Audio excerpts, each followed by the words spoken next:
Sir सबसे पहले तो आपने अंदर ये कहा कि टीचरों की सैलरी जो है वो ऑफिसर्स के रैंक होनी चाहिए, तो क्या आपकी सरकार बनेगी तो आप एक आईएएस की तरह टीचर को वेतन देंगे? हम चाहेंगे कि और भी ज़्यादा बेहतर वेतन दें। मैं ये मानता हूँ कि शिक्षा और स्वास्थ्य ये दो चीज़ें आम आदमी पार्टी के लिए सबसे ज़्यादा महत्वपूर्ण हैं। और अगर हमारे लोग शिक्षित हो गए और स्वस्थ हो गए तो हमारे देश को इस दुनिया का सबसे बेहतरीन देश बनाने से कोई नहीं रोक सकता। इसलिए हमारा शिक्षा के प्रति पूरा कमिटमेंट है और 5 साल के अंदर हम सरकारी स्कूलों में शिक्षा का स्तर इतना अच्छा करना चाहते हैं कि प्राइवेट स्कूलों से भी बेहतर करना चाहते हैं। और प्राइवेट स्कूलों 5 साल में ऐसा कर देंगे कि बड़े बड़े लोग, मंत्री, अफसर, अमीर लोग अपने बच्चों को सरकारी स्कूलों में पढ़ाने में, आप सब लोग अपने सरकारी स्कूलों में बच्चों को पढ़ाने में गर्व महसूस करेंगे। अच्छा लगेगा। बच्चे कब सरकारी स्कूलों में? सब मेरे बच्चे बड़े हो गए हैं तो और जब तक वो समय आएगा मेरा बेटा भी तब तक निकल चुका, कॉलेज में चला जाएगा। पहली चीज़ तो ये। दूसरा चीज़ ये कैसे हो सकता है, बाकी सारी चीज़ें करने की ज़रूरत है। इंफ्रास्ट्रक्चर इंप्रूव करने की ज़रूरत है, स्कूलों को ऑटोनॉमी देने की ज़रूरत है, अच्छे प्रिंसिपल्स अपॉइंट कीजिए और उन प्रिंसिपल्स को फिर पूरी ऑटोनॉमी दीजिए। ये इंस्पेक्टर राज जो है ना, ये केवल बिजनेस में नहीं है, इंस्पेक्टर राज एजुकेशन में भी बहुत है।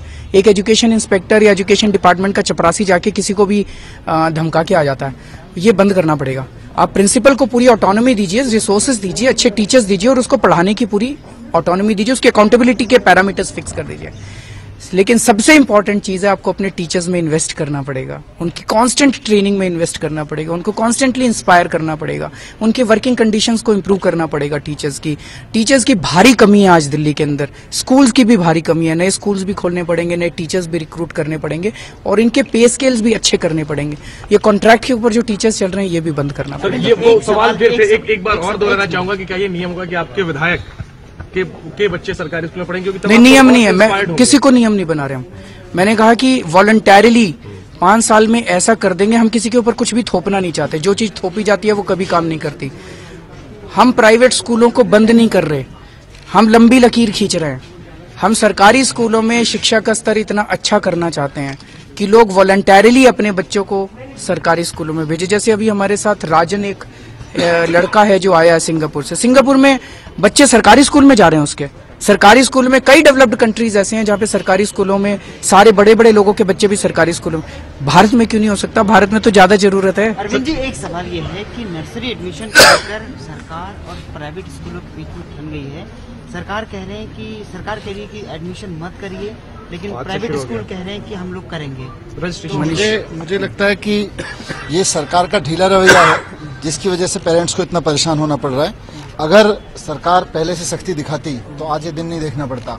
सरकार ने पहले जानबूझ के ढिलाई की है और अब जबकि पेरेंट्स के सर पे बनाई है, बच्चों के एडमिशन नहीं हो रहे हैं, तो सरकार जो सुप्रीम कोर्ट जाने का फैसला आज हो रहा है ये तो काफी पहले हो जाना चाहिए था। और दूसरी बात, ऐसी नौबत क्यों आने दी जाती है कि मामले कोर्ट में तय हों? सरकार को अपने यहाँ पे तय करना पड़ेगा।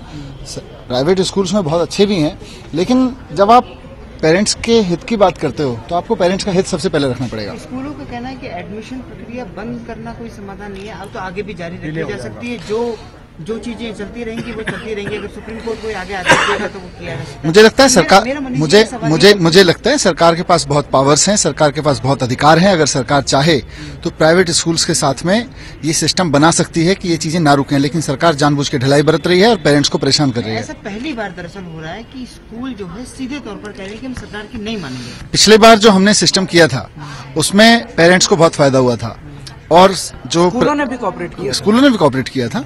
लेकिन इस बार ऐसा क्या हो गया कि सब कुछ कोर्ट में तय हो रहा है? यहाँ पे तय होना चाहिए। सरकार में अधिकारियों को बात करनी चाहिए स्कूल्स के साथ में, उनको अगर सख्ती करने की जरूरत पड़े सख्ती करनी चाहिए, उनको कुछ ढिलाई देने की जरूरत है, लेकिन पहले कमिटमेंट तो हो कि सरकार की जिम्मेदारी है। अब पेरेंट्स परेशान होने लगे हैं तो वापस कोर्ट में चले जा रहे हैं। सर, धर्मांतरण पर डिबेट है, पीएम नहीं बोल रहे हैं, आपको लगता है देश में धर्मांतरण विरोधी कानून की जरूरत है? देखिए, सबसे पहले तो जरूरत है सरकार की कमिटमेंट की जरूरत है। प्रधानमंत्री का इस पे क्या रुख है, प्रधानमंत्री को अपना रुख साफ करना चाहिए। You can't act as the opposition as well as the ruling party. Aam Aadmi party का क्या कहना है? मतलब आम आदमी पार्टी का कहना है कि ये सरकार विकास के नाम पे जीती थी। इन्होंने कहा था विकास करेंगे, 6 महीने में विकास नहीं किया। 6 महीने के अंदर लव जिहाद की बात करते हैं, धर्मांतरण की बात करते हैं, दिल्ली के अंदर 35 साल में दंगे नहीं हुए, दंगे कराते हैं। अगर ये सब पहले बता देते चुनाव के कि हम ये करने वाले हैं, तो जनता सोचती कि वोट देना है कि नहीं देना। धर्मांतरण विरोधी कानून होना चाहिए कि नहीं होना चाहिए? क्या आप दिल्ली